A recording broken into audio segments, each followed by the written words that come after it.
saaga waxaan joognay maxkamadda gobolka waxa ahayd maalintii u dambeysay ee lagu dhawaaqayo xukunka ninka la yiraahdo saxafiga Coldoon oo aan ka soo qayb galay aniga sidii la ii xidhay ee aad ii weydeen ee aanan dib ii arag oo saaka media iga horeysa waxaan qabaa laba xukun ayaa ninkaasi la isku hoosgeliyay mid ay dawladdu gaar u wadatay oo iyadu doonaysay iyo mid iskuul lagu magacaabay iskuulkaasina ay diideen saan xogta ku hayo inaanay ninkaa wax dacwado haysan waxaa lagu xukumay 3 sano iyo 6 bilood waxaan u arkaa xadhigaasi cadaalad darro xaq darro in Coldoon la xidho iyo in Cabdiraxmaan Abees la sii daayo cadaaladdu kuma jirto ee dalka wuxuu u baahan yahay cadaalad baahsan oo cid walbaaba in hesheetay haddii ay isleedihiin Cabdiraxmaanna waa la sii daayey Coldoonna waa la xidhay anigani waa la sii daystay layma sii daynin waxaa la sii daystay in boorama laygu dilo oo ujeeddo gaar ah oo siyaasiya laga sameeyo taasi waa taa Coldoonna insha Allah waxaan u baryaynaa in cadaaladdiisa u soo celiyo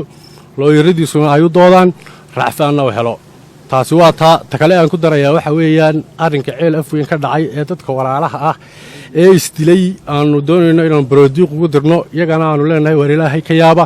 cidda waxaan abaabulaysa ee ka dambaysa cidda doonta ha ahaateena in ilaahay ummadda dadka ka qabto arintaas kaga baxay Cabdiraxmaan waxaad sheegtay inaad tidhi cid baa doonaysay inay disho waayo ciddaasi walaal ciddaasi waa ciddii sii daysay idinka wareeyaala idinku baadha shirkii kulmiyaad oo dhex jooga iyadoo dadkii kuu dooday ee kuu dagaalamay inta badan oo miidiyuhuna ka mid ahaa ay ku hadleen mar qura waxa lagu baraarugaado dhex fadhiya oo dhex taagan shirkii kulmiye sidee lagu dilay adaaba shirkii qayb ka ahaaye walaal waxa weeyaan sida la ii dilaan sheegaya waxa weeyaan shirka anigu umaan tagin inaan shir tago ee madaxweynaha qaranka u tagaysaa baa laygu yiri laakiin meesha waxa ka jirtay khiyaamo kale iyo siyaabo kale oo meel kale lagu kulma jirin maxaad iga shirka ku geeyay boor walaal waxa weeyaan madaxweynaha hadduu kugu yeedho muhiimaddu maaha halka aad ku aragtee waa inaad madaxweynahaaga ugu tagtaa halka uu kugu yeedhade waayo Cabdiraxmaan waxaan doonayaa su'aal ku weydiiyo waxa sheegtay in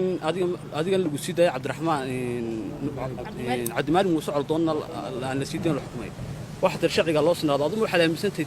sii deyntaana sharci darrahayd ma anigu waxaan aaminsanahay walaal in sii deynteedu sharci ahayd waxaan aaminsanahay inaan qof dulmi galay aan ahaa sidaa dulmi lagu sameeyay sidaa Cabdimaalik u dhibanaa ayuuman aniguna u dhibanaa laakiin in la sii daayo iyo in la soo xidho midna deemaan awoodin anigu sidee maxay tahay dilkii lagu qorsheeyay ka badbaadiyay dilka walaal af Soomaaliga waa si khaldan baad u fasiratay dilkan ka hadlaya waa sumcad dil iyo dadka adigoo miidhana iyo ummadda kale la iga dilo